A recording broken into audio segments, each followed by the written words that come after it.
আসসালামু আলাইকুম। সবাই কেমন আছেন আপনারা? এই তো আমি প্রতিদিনের মতো আজকেও আমার ডেইলি ব্লগ শুরু করলাম। তো চলেন আপনাদের সাথে শেয়ার করি আজকে আমি কি রান্না করব। এই তো আমি আজকে রান্না করব ধুন্দুল দিয়ে, রুই মাছ দিয়ে, আলু দিয়ে ঝোল। তো এই তো আমি ধুন্দুলগুলা সুন্দর করে ছিলে নিচ্ছি। এখানে 1 কেজি পরিমাণে ধুন্দুল এই তো আমি ছিলে নিচ্ছি। তারপরে তো এরকম মিডিয়াম সাইজে কাটছি, বেশি বড় না ছোট না। তারপরে আলু একটু কেটে নিছি। এই তো মাছ সুন্দর করে ধুয়ে পরিষ্কার করে হলুদ, মরিচ গুঁড়া, লবণ মানে সব মশলা দিয়ে মাখায় রাখছি। এই তো পেঁয়াজ, তো চুলায় তেল গরম করতে দিয়ে দিছি। এই তো মাছ ভেজে নেব। ঢাকায় যা গরম পড়ছে একদম মানে সহ্য করার মতো না, চুলার কাছে থাকাই যাচ্ছে না, এত গরম করতেছে। তো কি আর করাই, সব কিছু মেনে নিতে হবে। তো একটু ঠান্ডা ঠান্ডা তরকারি রান্নার চেষ্টা করতেছি আর কি। এই জন্য গরমের মধ্যে তো একটু ঝোল তরকারি স্বাস্থ্যের জন্য ভালো, মানে স্বাস্থ্যকর।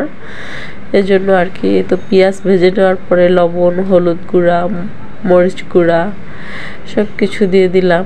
দেওয়ার পরে এই তো মশলাটা একটু কষাই নিতে হবে সুন্দর করে।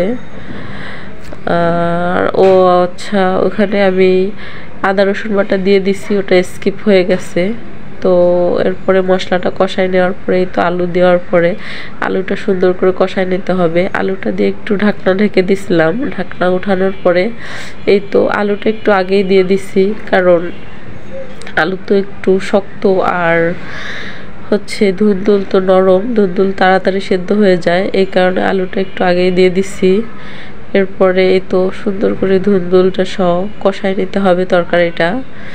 এই তো দেখেন কি অবস্থা, ধুন্দুলের কি পানি বের হইতেছে।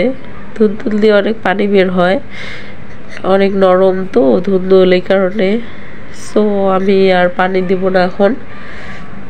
এই তো ধুন্দুল কষানোর পরে পানি একদম কমে গেছিলো। তারপরে আমি আবার ঝোলের জন্য একটু পানি দিয়ে দিয়েছিলাম মাছ দেওয়ার আগে। এরপরে তো মাছ দেওয়ার পরে আমার রান্না প্রায় শেষ, একটু ঝোল করছি আর কি। এই তো আমার রান্না একদম কমপ্লিট। তো গরমের মধ্যে ঝোল তরকারি দিয়ে খাওয়াটাই বেটার। আর এই তো আমি শুটকি ভর্তা করছিলাম, আপনাদের সাথে শেয়ার করে নাই, ভিডিওটা বড় হয়ে যাবে এই কারণে।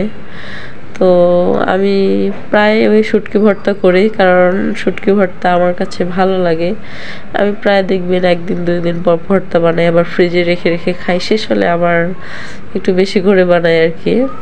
এই তো আমি ভাত খাওয়ার জন্য বেড়ে নিচ্ছি। তো সবাই ভালো থাকবেন।